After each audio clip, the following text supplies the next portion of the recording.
as you know, I do have the benefit of appearing last so that I can comment. And I was trying to make notes on what other people have said, and then I completely lost track because I wanted to refer back as to how it might fit in here and there, and so you'll have to be doing that yourself. I think in therapy, we've come a long way since I first went to the University of Iowa Clinic. I was a youngster. Wendell Johnson was doing clinical work. He was my first clinician. He just had his PhD. Van Riper was in the laboratory testing everybody's handedness. Lee Travis was the director. And after all of the testing, the first thing they did was put a cast on my right hand and change me over to my left hand. And then the major aspect of therapy then was to learn to write with your left hand and play ball and play ping pong and what have you. I trained quite a few clinicians, even at that time, because they were my student clinicians. Kep Baker, Mildred Barry, Bob Melisson. It goes down like who's who. But it was all to work on the left hand. Well, it didn't help my speech too much. It did help me in baseball, however, because I got quite good. I was the only switch hitter on the team. But I think that over the years, it's been kind of an interesting thing. I should note, or you will note, that I'm still at the University of Iowa. If I continue improving, they're going to dismiss me before long.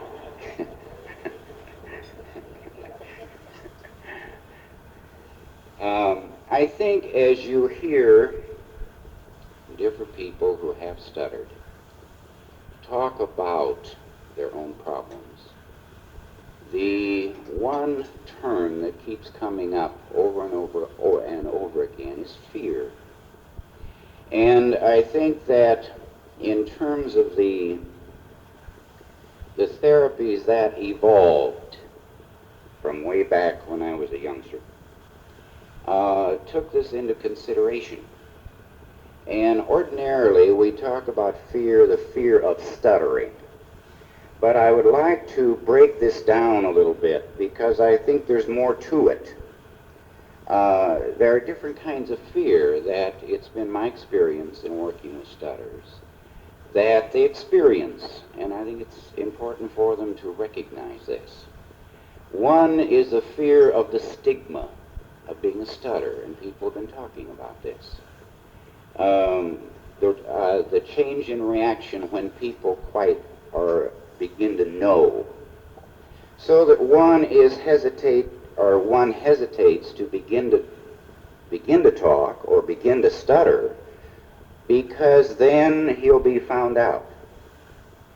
But there's also the fear of where the person will hesitate to begin a word for fear he might stutter or begin to stutter, because of the fear of how long it's going to take. How long is it going to take before the darn thing's ever said?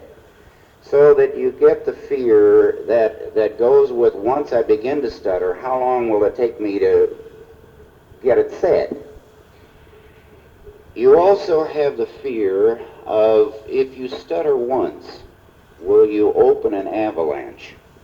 In other words, it's tied more importantly, I think, with conveying the message of what you're trying to tell the person, the communication. If I stutter once, then will I just stutter like mad on every other word and maybe not get it said or substitute around and then not end up what I'm trying to say? So that it is not uncommon that there is the fear coming in when you begin to stutter, and then a building up of panic that can come in terms of, after I get this said, then what's going to happen after that? Then the last one, and if you I've been paying attention. Different people here have been talking about these different aspects. The last one is the behavioral, or the fear of the behavioral disintegration in front of people. I think this all threatens us a little bit.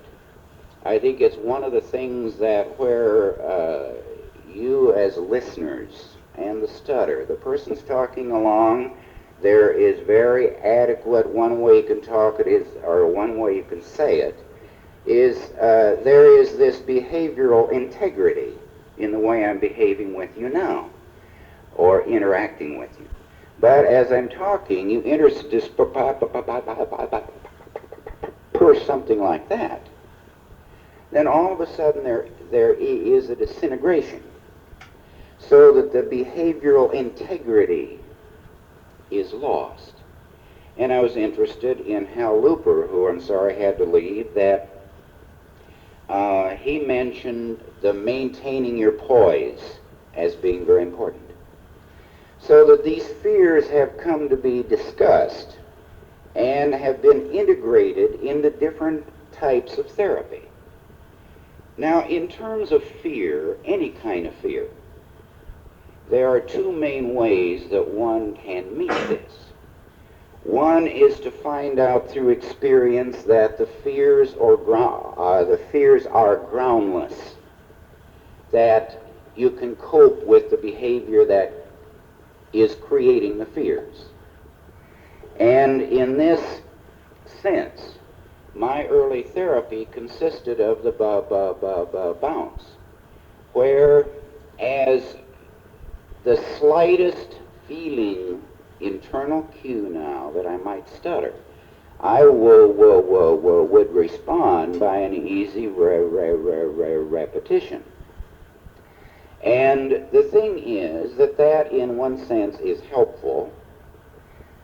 Number one, it doesn't do anything about the stigma, but then I thought that Mike's statement about in the clinic everybody's saying, great, good, you're doing a good job, and then you go outside and other people don't think it's so great. So that from that standpoint, it didn't meet that aspect of the fear of stigma. It didn't do a great deal for the fear of opening an avalanche. So my name is D. There was still always that slight fear that you'd just keep going on, and you'd sound like I don't know what. It did do a great deal on the fear of finishing the word. And interestingly enough, it did a great deal in terms of the behavioral integrity. Because to go like this, very calmly, you still at least maintain behavioral integrity, even though you might be repeating. So that on two counts, it would tend to be helpful. On two, it wouldn't. So that I think we've gotten away from it as any kind of consistent therapy that is used in most places that I know about, because of the fact that it wasn't solving some of the fears. Now, the next point I want to make about some of those fears, particularly the finishing the word, opening an avalanche, or the behavioral integrity, is one that a feeling of helplessness is created. And I don't know how long it'll go. I am just helpless. I have to wait until I feel like it'll come out. It doesn't have anything to do with what I'm doing. I'm just there. I'm the rag in the dog's mouth, and when the dog quits shaking me, I'll get to fall out on the ground and go on again. So this feeling of helplessness that is created is, to me, one of the biggest fears. I mean, the compilation of them all. Now, the other way that one can meet fear is to become assured that it won't ever happen again. That the thing you're feared of won't ever happen again. And you have now work done in therapy, and people are doing research on it. Some people, I think the more responsible ones, are doing research because some are talking too much.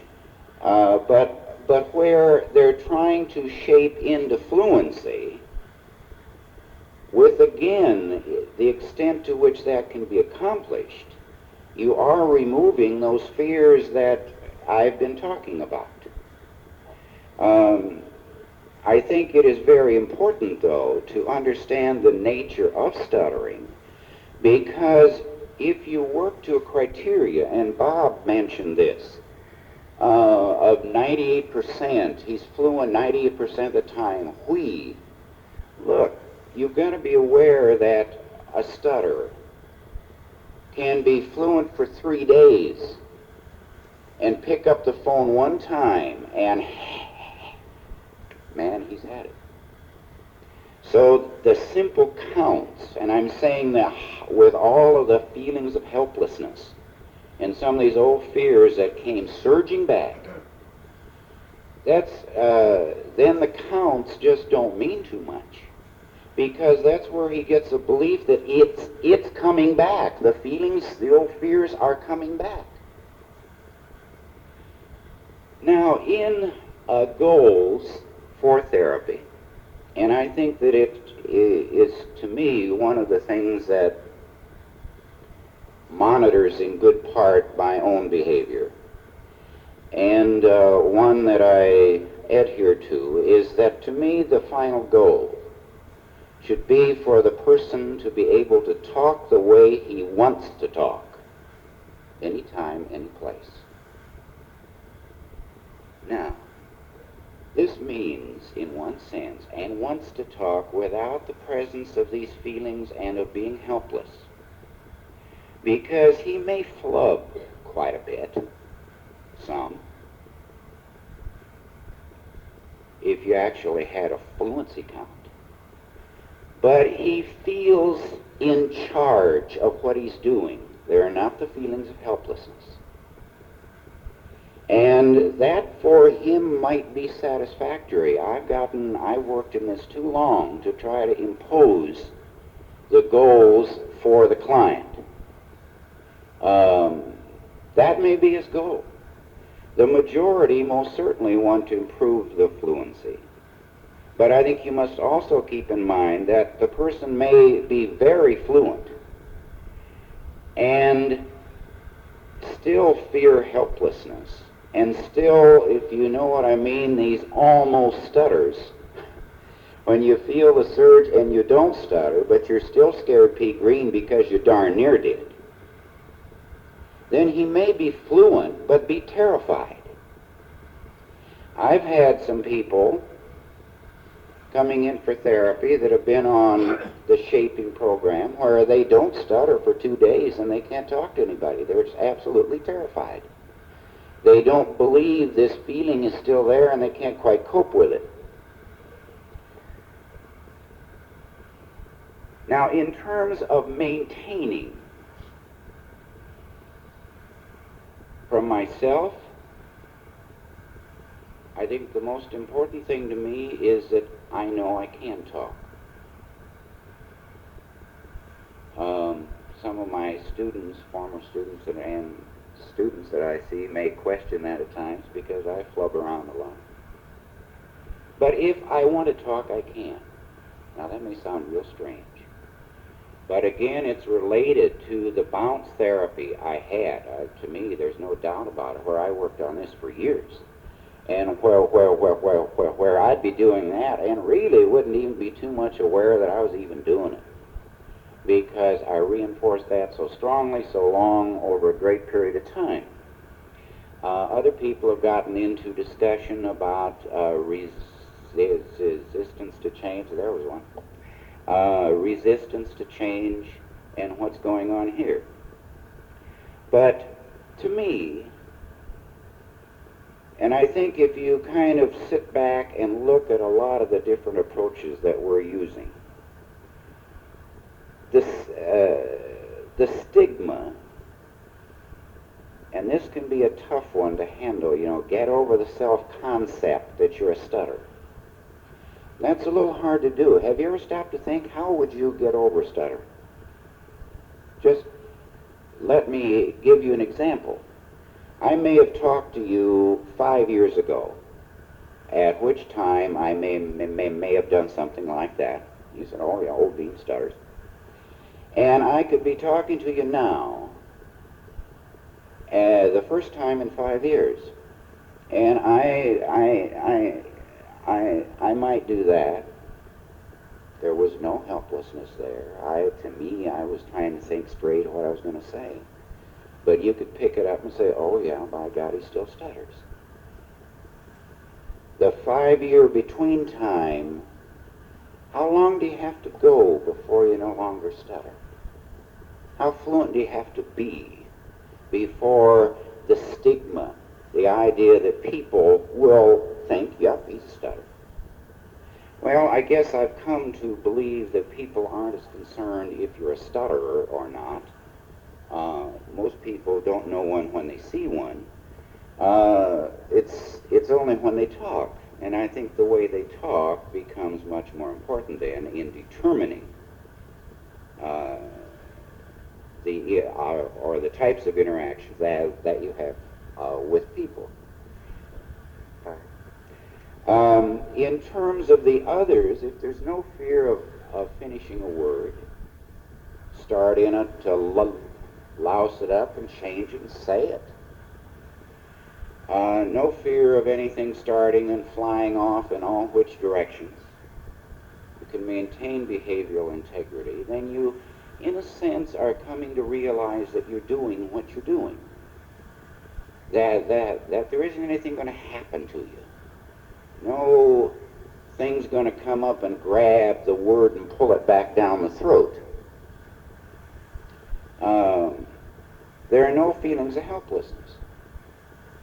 And a good part of this, when we dwell on the stutter and trying to somehow manhandle and manipulate it, the focus is the stutter.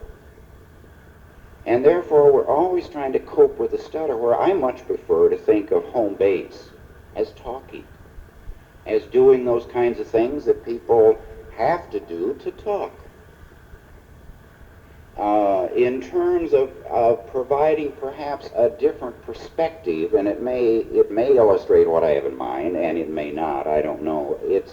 The title of this program is Recovery from Stuttering. That reflects our basic assumption about the nature of the problem. We may have one on recovery from aphasia, and you'd all say, yep, because then you knew there was some kind of neurological condition from which the person recovered. I doubt if we'd ever have one on recovery for distorted S, because we don't view the behavior in that way. And we may give lip service often to a learned reaction, but often we don't react to it that way.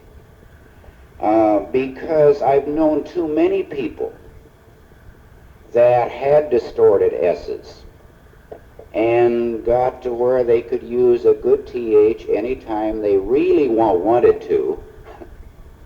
At the same time, get tired talking after a couple drinks, or sometime they'll start to say something and you'll hear it every so often. Now, does that mean that they haven't recovered yet?